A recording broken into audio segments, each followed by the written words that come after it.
கிறிஸ்து இயேசுவில் எனக்கு பிரியமான மாடத்தட்டு விளை தூய செபஸ்தியாருடைய பாதுகாவலில் வாழுகின்ற அன்பு இறை சமூகமே, இந்த விழாவிற்கு உறவுகளாய் வந்து இணைந்திருக்கின்ற அன்பு சொந்தங்களே, உங்கள் அனைவருக்கும் இந்த திருப்பிடத்தில் இருக்கின்ற அனைத்து அருட்பணியாளர்கள் சார்பாகவும், குறிப்பாக உங்களுடைய பாசத்திற்கும் என்னுடைய தனிப்பட்ட அன்பிற்கும் உரிய பங்கு தந்தை ராஜேந்திரன் சார்பாகவும் இனிய விழா நல்வாழ்த்துக்களை மகிழ்வோடு தெரிவித்துக் கொள்வதில் பெருமைப்படுகின்றேன். மாடத்தட்டு விளை என்றாலே மகிழ்ச்சி பொங்குகிற ஒரு அருமையான ஒரு பங்கு குடும்பம். நேற்று மாலை கொடைக்கானலிலிருந்து திரும்புகிற பொழுது இந்த 10ஆம் நாள் அந்த நோட்டீஸை என்னுடைய ஸ்டேட்டஸில் வச்சுருந்தேன். இன்று காலையில் துபாயில் இருந்து ஒரு அழைப்பு. என்னுடைய நண்பர் ஒருவர் அழகப்பபுரத்தை சார்ந்தவர் அழைத்து, ஃபாதர் மாடத்தட்டு விளைக்க போகிறீங்க, எங்களுக்கு நிறைய சொந்தக்காரங்க இருக்கிறாங்க அப்படின்னு சொன்னார். நான் சொன்னேன், சரி உங்கள் சார்பாக அவங்க எல்லாருக்கும் என்னுடைய வாழ்த்துக்களை நான் தெரிவித்துக் கொள்கிறேன் அப்படின்னு. அப்புறம் கொஞ்ச நேரம் பேசினார். காரில் வந்துட்டு இருந்ததுனால போதுமான நேரம் இருந்தது. அவர் சொன்னார், மிக சிறப்பான ஊர் ஃபாதர், எல்லாருமே ரொம்ப படித்தவங்க, நல்ல புத்திசாலிகள், அருமையான ஊர் அப்படின்னு சொன்னார். அப்புறம் நான் கொஞ்ச நேரம் அமைதியாக கேட்டுக்கிட்டே இருந்தேன்.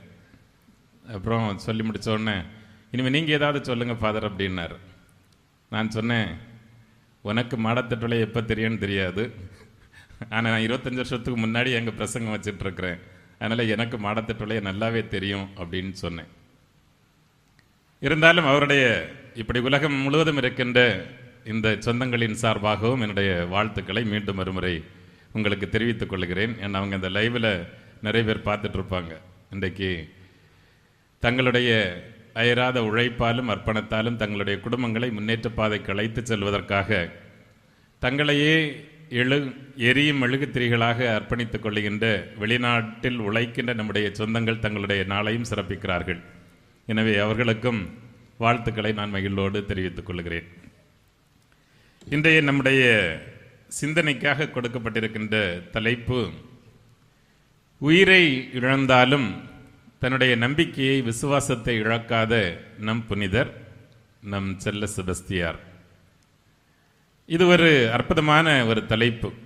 நான் இந்த பாடல் வரிகளை பார்த்த பொழுது, இரத்தம் சொட்ட சொட்ட நின்ற செபஸ்தியார் என்கிற அந்த வார்த்தைகளை பாடுகிற பொழுது நம்ம ஒவ்வொருத்தருக்கும் நாடி நரம்புகளுக்குள்ளால் இருக்கின்ற ஒவ்வொரு டிஎன்ஏயும் துடிக்கும். அதுதான் உண்மையான கிறிஸ்தவம் என்பது, அதுதான் உண்மையான நம்பிக்கை என்பது. ஏனென்றால் வெறும் 33 ஆண்டு காலமே இந்த மண்ணில் வாழ்வதற்கு கடவுள் அவருக்கு வாய்ப்பை கொடுத்திருந்தாலும், தான் வாழ்ந்த குறுகிய காலத்திற்குள்ளால் தன்னுடைய பெயரை கிறிஸ்தவ வரலாற்றில் மட்டுமல்ல உலக வரலாற்றிலும் பதிவு செய்துவிட்டு சென்றவர் நம்முடைய புனிதர். அதை நாம் மறந்துவிடக்கூடாது.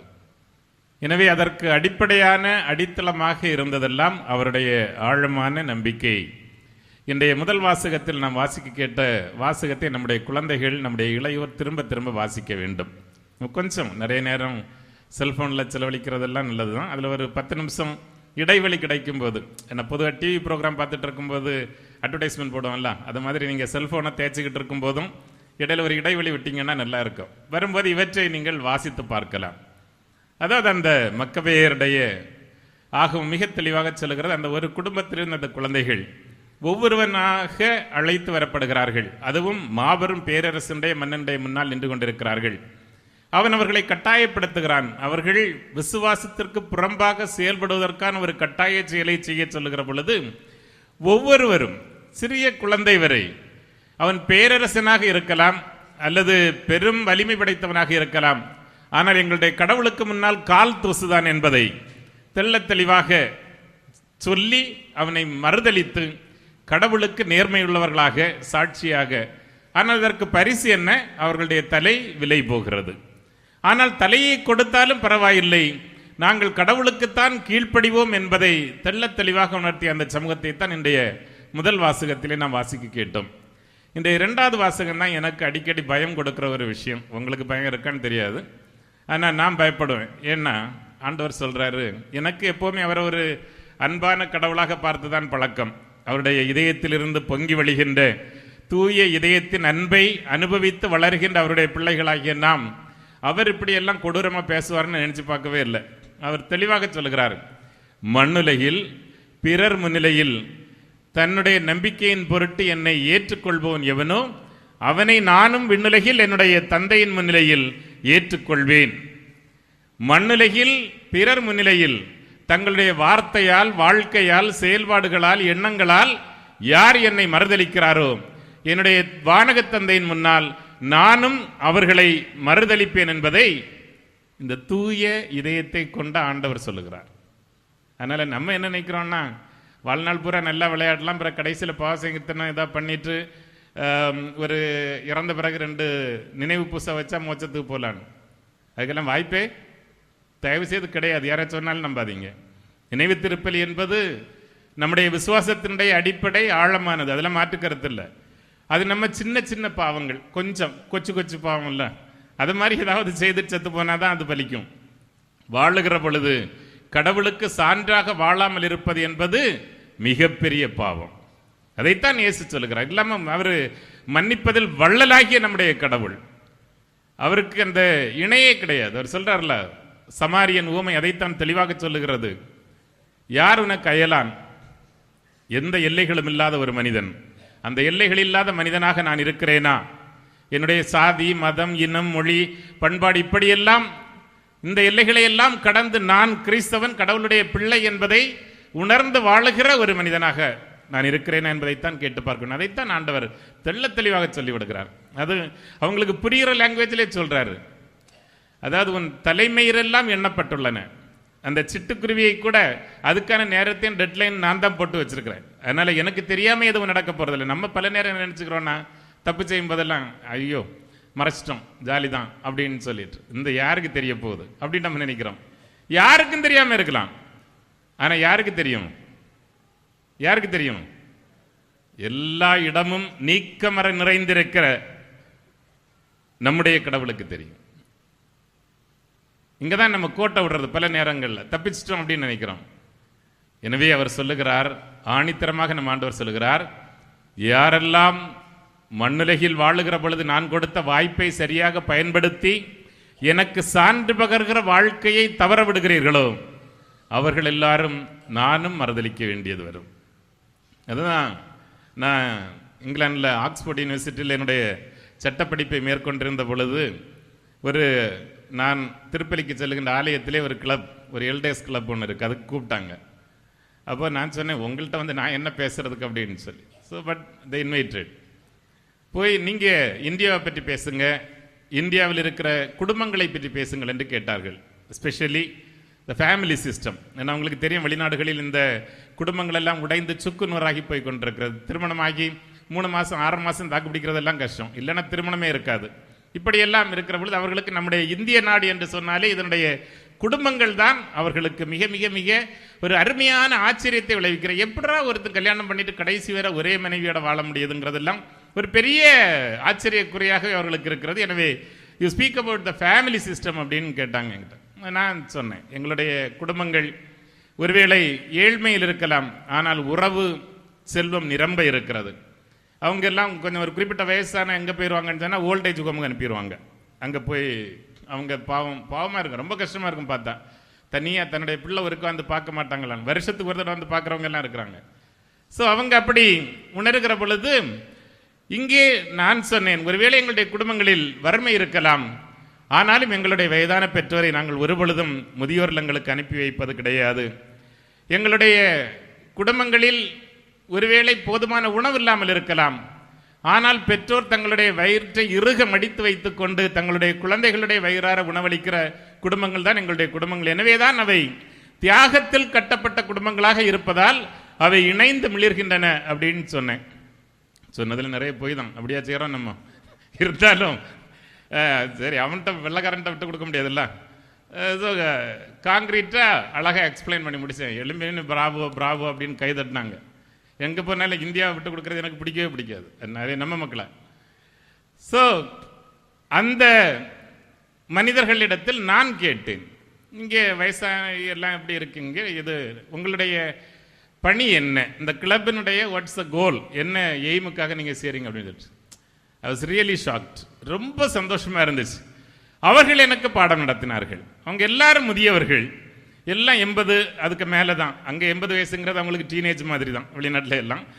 அதுக்கப்புறம் தான் வண்டி எடுத்துகிட்டு 80 கிலோமீட்டர் ஸ்பீடில் பறப்பாங்க. அதனால் இது சொன்னாங்க, மதர் இது எங்களுடைய லைஃப் இனிமே சமூகத்துக்காக இருக்க வேண்டும் என்று நாங்கள் நினைக்கிறோம். எங்களுக்கு கடவுள் எல்லாம் தாராளமாக கொடுத்துருக்கிறாரு. We are very happy. எங்கள் பிள்ளைங்க செட்டில்டு, எல்லாம் முடிஞ்சாச்சு.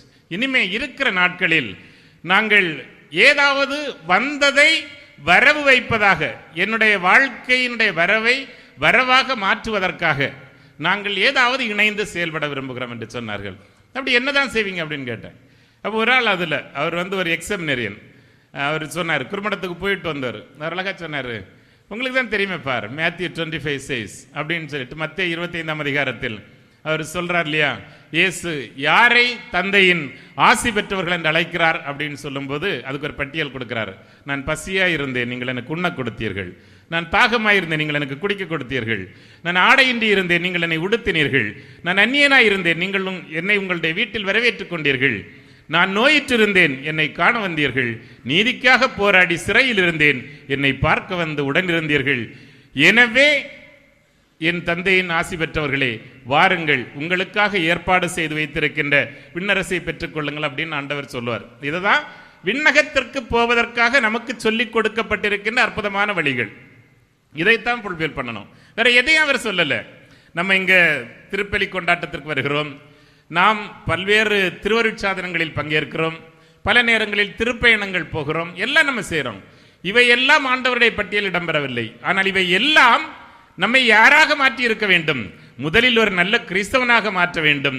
இரண்டாவதாக நாம் நல்ல கிறிஸ்தவர்களாக இருப்பதால் நல்ல மனிதர்களாக நாம் மாற வேண்டும். அதைத்தான் இயேசு வலியுறுத்துகிறார். அதால் அழகா சொல்லிட்டு சொன்னாரு, இனிமே நாங்கள் எல்லாம் we are counting our days.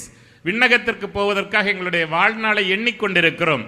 அப்படி எண்ணிக்கொண்டிருப்பதால் நாங்கள் இனிமேல் இருக்கிற நாட்களில் இந்த சமூகத்திற்கு எங்களாலான இவற்றை நிறைவு செய்வதற்கு என்ன செய்ய முடியுமோ, அது இங்கிலாந்திலே இருக்கலாம், இல்லை உலகத்தின் எந்த நாடுகளாக இருக்கலாம், அங்கிருந்து ஏதாவது தேவைக்காக மனுக்கள் வருகிற பொழுது எங்களுடைய சேமிப்பில் சிறு பங்கை கொடுத்து, அல்லது அவர்களுக்கு ஐடியாஸ் இதை மாதிரி கொடுத்து அவர்களுடைய வாழ்வு வளம் பெறுவதற்காக எங்களுடைய எஞ்சிய நாளை கையளிக்கிறோம்.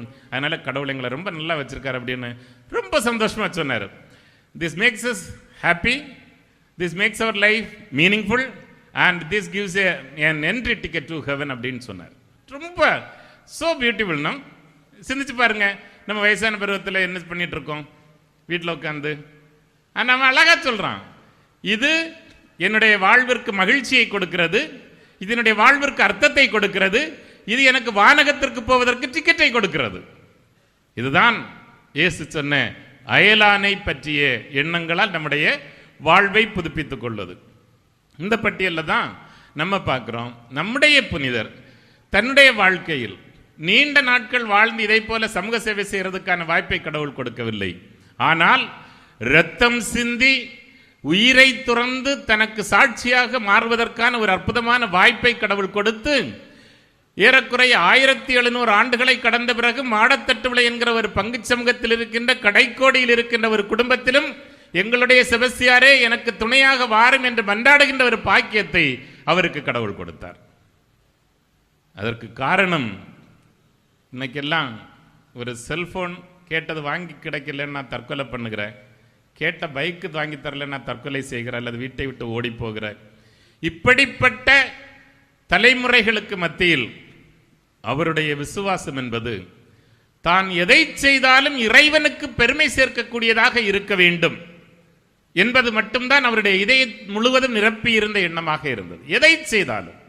எனவேதான் அவர் போய் அப்படியே பைபிள் எடுத்துட்டு ஊரா நின்று தெருமனையில் நின்றுட்டு வாருங்களின் தந்தையின் ஆசி பெற்றவர்களின் கூப்பிடல. அவர் மிகப்பெரிய போர் வீரர், பிரிட்டோரியன் கார்ட்ஸ் என்று சொல்லப்படுகின்ற அந்த எலைட் ஆர்மி, அது மிக மிக நம்ம இப்போ எங்கே சொல்கிற மாதிரி கோப்ரா இதை மாதிரியெல்லாம் நமக்கு படைப்பிரிவுகள் இருக்கின்றன.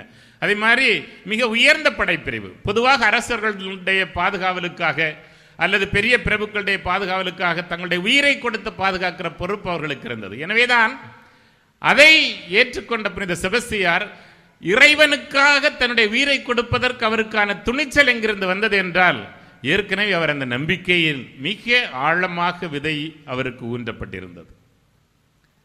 எனவே உலகத்தின் 2/3 பகுதியை கட்டியாண்ட அந்த ரோமை பேரரசன் டயோக்ளேசியன் இந்த உலகத்தினுடைய பெரும்பாலான நாகரிகமடைந்த நாடுகளை தனது காலடியின் கீழ் போட்டு வைத்திருந்த அந்த இரக்கமற்ற அரக்க அரசன், அவனுடைய எந்த விதமான துன்புறுத்தல்களும் கூட நம்முடைய செபஸ்தியாரின் ஒரு சின்ன நம்பிக்கையில் ஒரு ஓட்டையை விழ செய்ய முடியவில்லை என்பதுதான் நாம் பெருமைப்பட வேண்டியது. நமக்கு பல நேரங்களில் நம்ம யாருன்னே தெரிய மாட்டேங்குது. நம்ம யாருடைய வாரிசு அப்படிங்கிறதே தெரிய மாட்டேங்குது. நம்ம குடும்பங்களில் சொல்லிட்டு இருக்கலாம், ஆனால் நாம் யார்?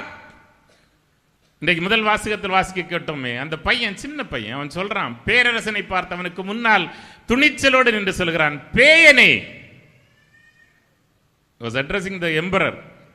பேயனே, நீ என்ன சொன்னாலும் நடக்காது. எங்களுடைய கடவுள் ஊனிங்னும் சொந்தம் கொண்டாடுவது எங்களுடைய கடவுள், அவருக்கு எதிராக எதுவும் செய்ய மாட்டோம். மாடத்தொட்டில் இருக்கிற எல்லா குடும்பங்களும் அதை அப்படி அதே போல உறுதியா சொல்ல முடியுமா? காலையிலேருந்து சாயங்காலம் வரை செய்கிற எல்லாம் இறைவனுக்கு பிடித்தமானதா மட்டும்தான் இருக்குன்னு சொல்ல முடியுமா?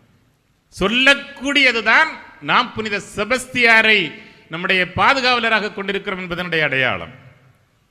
ஏன்னா அதெல்லாம் ஈஸி கிடையாது. கடவுள் ஒரு தீர்மானித்து புனித செபஸ்தியாரை நமக்கு பாதுகாவலராக தந்திருக்கிறார். திருவிவிலியம் அழகாக சொல்கிறது, யாருக்கு அதிகம் கொடுக்கப்பட்டதோ அவர்களிடமிருந்து அதிகம் கணக்கு கேட்கப்படும். உங்களுக்கு வல்லமையுள்ள ஒரு புனிதரை பாதுகாவலராக தந்திருக்கிறார் என்றால் வல்லமையுள்ள விதத்தில் உங்களிடம் கணக்கு கேட்கப்படும். அதை நம்ம மறந்துடக்கூடாது. எனவேதான் நம்முடைய வாழ்க்கையை நாம் எப்போதும் ஆழப்படுத்திக் கொள்வதற்காகவே தான் இந்த விழா நாட்கள்.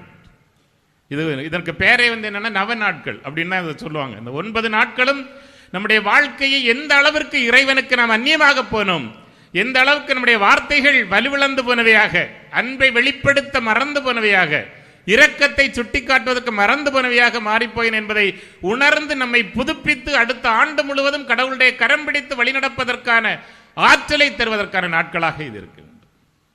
அதனாலதான் அந்த மக்கபேயர் ஆகமத்திலே நாம் அதை வாசிக்க கேட்டோம். ஆதி திருச்சபை, நம்முடைய முன்னோர்கள், நம்முடைய மூதாதையர்கள், நீங்கள் என்ன இந்த செபஸ்தியார் ஆலயம் என்பது வெறுமனே செங்கலிலும் மணலிலும் சிமெண்ட்லும் கட்டினா நினைச்சிருக்கீங்க? கிடையாது. ஏன் இந்த ஆலயத்திற்கு மகிமை வருகிறது என்றால், இதனுடைய விதை, இதனுடைய வித்து ஆதி திருச்சபையில் புனித செபஸ்தியாரை போல இயேசுவுக்கு மறைசாட்சியாக, கிறிஸ்துவின் அன்பிற்கு மறைசாட்சியாக கொல்லப்பட்ட பல்லாயிரக்கணக்கான புனிதர்களின் இரத்தத்தால் கட்டப்பட்டது இந்த திரு அவை. அதனாலதான் எந்த பேரரசனாலும் எந்த கும்பனாலும் இந்த திருச்சபையை தொட்டு பார்க்க முடியாது.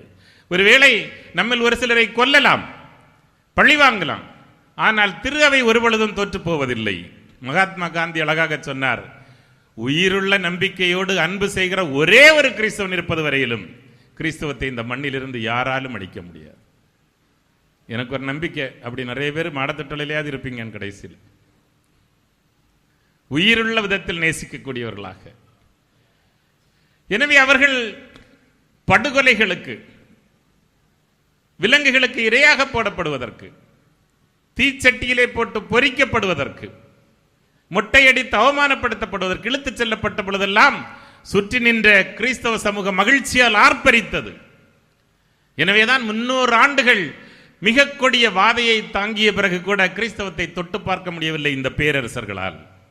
கிறிஸ்தவம் தீ போல பரவியது உலகம் முழுவதும். காரணம், சாவை கண்டு கூட சிரித்துக் கொண்டு சென்ற முதல் சமூகம் கிறிஸ்தவ சமூகம். நாம் யாருடைய வாரிசுகள்?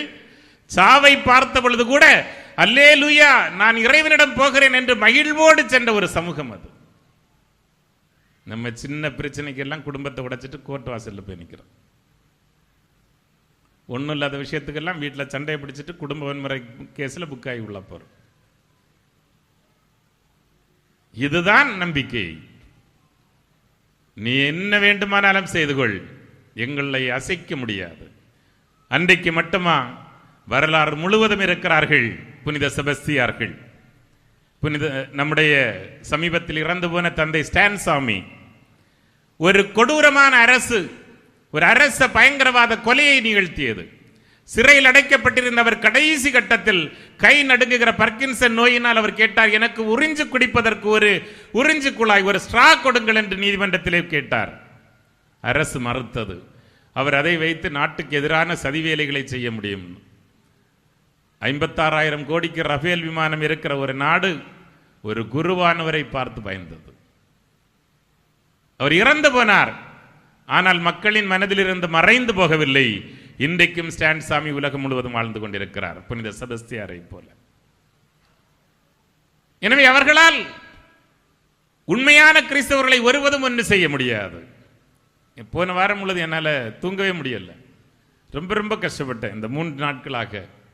ஒடிசாவிலே ஒரு பாதிரியாருடைய அவரை பிடித்து மரத்தில் கட்டி வைத்து நம்முடைய செபஸ்தியாரை போல அவருடைய வாயிலே சாணியை அள்ளி திணித்து அதை சாப்பிட வைத்து சுற்றி நின்று கோஷம் போடுகிற ஒரு கும்பலை பார்த்த பொழுது நாம் என்ன நாட்டில் வாழுகிறோம் என்பது மிகப்பெரிய கேள்விக்குறியாக இருந்தது. ஆனால் நேற்றைய தினம் நீங்கள் படித்திருப்பீர்கள், அவர் தன்னுடைய உடலை சுத்தப்படுத்தி கொண்டு வெளியே வந்து சொல்கிறார், எனக்கு இந்த குற்றம் இழைத்தவர்களை நான் இயேசுவின் பெயரால் மன்னித்து விடுகிறேன். வீட்டில் பொண்டாட்டி ஒரு வார்த்தை சொல்லிட்டாங்கிறதுக்காக உடனே போய் தண்ணி அடிக்க போற கணவன்மார்கள் இருக்கிற ஒரு தேசத்தில் மாப்பிள்ளை இங்கே தான் என்ன சொன்னாங்க, நாங்கள் வாழ்கிற எல்லா நாட்களும் அன்பு செய்வோம். ஒரு வார்த்தை சொன்னதுக்காகவே தாய் வீட்டுக்கு உடனடியாக இழுத்துட்டு போகிற நம்முடைய நல்ல மனைவிமார்கள் இருக்கிறவருக்குங்க சமூகத்தில் தங்களுடைய பெற்றோர்கள் தங்களுடைய நல்வாழ்க்கைக்காக சில நல்ல விஷயங்களை சொல்லுகிறார்கள் என்பதற்காக பேச வேணாம் போ அப்படின்னு சொல்லிட்டு பெட்ஷீட்டை இழுத்தி போர்த்தி கொண்டு பெற்றோரோடு கோபப்படுகிற குழந்தைகள் இருக்கிற இந்த தேசத்தில் ஒரு மனிதன் பொதுவிடத்தில் வைத்து தன்னை இந்த அளவிற்கு தன்னுடைய மனித மாண்பை, மனித உரிமைகளை, மனித நேயத்தை பறித்தெடுத்த பிறகு கூட துணிச்சலோடு முன்வந்து நின்று எனக்கு தவறிழைத்தவர்கள் நான் சகோதரர்களாக கருதி இயேசுவின் பேரால் மன்னித்து விடுகிறேன் என்கிற துணிச்சலை சொல்வதற்காக கொடுத்ததுதான் கிறிஸ்தவ விசுவாசம். அதில் தான் கிறிஸ்தவம் இருக்கிறது. அந்த ஒரு ஆளால இன்னைக்கு 1000 பேர் இயேசுவினுடைய அன்பு என்ன என்பதை கண்டு கொண்டிருப்பார்கள். ஏன் நம்முடைய மடத்தட்டுளையிலிருந்து இன்னும் அத்தகைய புனிதர்களை நம்மால் உருவாக்க முடியவில்லை? எங்கே தோற்று போயிருக்கிறோம்? மணிப்பூரில் கலவரம் நடந்த பொழுது என்னது மனித உரிமை வழக்கறிஞராக நான் மணிப்பூருக்கு போயிருந்தேன். அந்த மக்களுடைய விசுவாசத்தை பார்த்த பொழுது நானே அசந்து போய்விட்டேன். கடுமையான ஒரு மழை, ஞாயிற்றுக்கிழமை ரோட்ல முழங்கால நின்று பிரேயர் பண்ணிட்டு இருந்தாங்க. ஆச்சரியப்பட்டேன். அதுதான் விசுவாசம். அவர்கள் சொன்னார்கள், எங்களுக்கு மேலே கடவுள் கூரை அமைத்திருக்கிறார், அது போதும் என்று சொன்னார்கள். பயங்கரமான கடுமையான மழை. ஆனால் அவர்களுடைய நம்பிக்கையை கைகளை விரித்துக் கொண்டு அவர் ஃபாதரின் கவன் ஒரே கோரசா சொன்ன பொழுது உடம்பெல்லாம் சிலிர்த்து விட்டது. இன்றைக்கும் உங்களுக்கு ஆலயங்கள் இல்லை, ஆனால் வழிபாடுகள் நடக்கின்றன அவர்களுடைய இதயத்தில். இயேசு சொன்னதைப் போல ஒரு நாள் வரும், நீங்கள் உண்மையான இறைவனை உங்களுடைய உள்ளத்தில் இதயத்தில் நீங்கள் வணங்குவீர்கள் என்று சொன்னதைப் போல அவர்கள் இன்றைக்கும் இறைவனை மகிமைப்படுத்தி கொண்டிருக்கிறார்கள். எனவே நீங்கள் நினைப்பது போல கிறிஸ்தவம் என்பது சும்மா சண்டே மாசுக்கு வந்துட்டு வீட்டில் போய் சண்டை பிடிக்கிற கூட்டம் கிடையாது. கிறிஸ்தவம் என்பது புனித செபஸ்தியார் நமக்கு கற்றுத்தருவது போல தன்னுடைய வாழ்க்கையில் அமைதியான விதத்தில் நல்ல மறையுரையாளர்களாக உங்களுடைய வாழ்க்கையை பார்க்கிறவர்கள், ஏன் இவன் குடும்பம் மட்டும் எப்பவும் சந்தோஷமா இருக்கு, ஏன் இவன் குடும்பத்தில் பிரச்சனையே வரல, ஏன் இவன் குடும்பம் எப்பவும் ஆசீர்வதிக்கப்பட்ட குடும்பமா இருக்கு, அவன் குடும்பத்தில் குழந்தைகள் எல்லாம் எவ்வளவு சூப்பரா இருக்கு என்று பிறர் பார்த்து வியக்கும் வண்ணம் அப்பதான் அவங்களுக்கு புரியும், ஓஹோ அவர்கள் வேறு யாருடைய கரம் பிடித்து நடக்கிறார்கள், கடவுளின் கரம் பிடித்தவர்களாக, கிறிஸ்துவின் கரம் பிடித்தவர்களாக, புனித செபஸ்தியாரின் கரம் பிடித்தவர்களாக அவர்கள் நடக்கிறார்கள். எனவே வல்லமையுள்ள பாதுகாப்பில் வாழுகிற அந்த மக்கள் அன்பு செய்வதற்கு எப்பொழுதும் தயாராக இருக்கிறார்கள், ஒருவருக்காக தியாகம் செய்வதற்கு தயாராக இருக்கிறார்கள் என்பதை ஒரு சமூகம் புரிந்து கொள்ளக்கூடிய விதத்தில் நாம் வாழ வேண்டும்.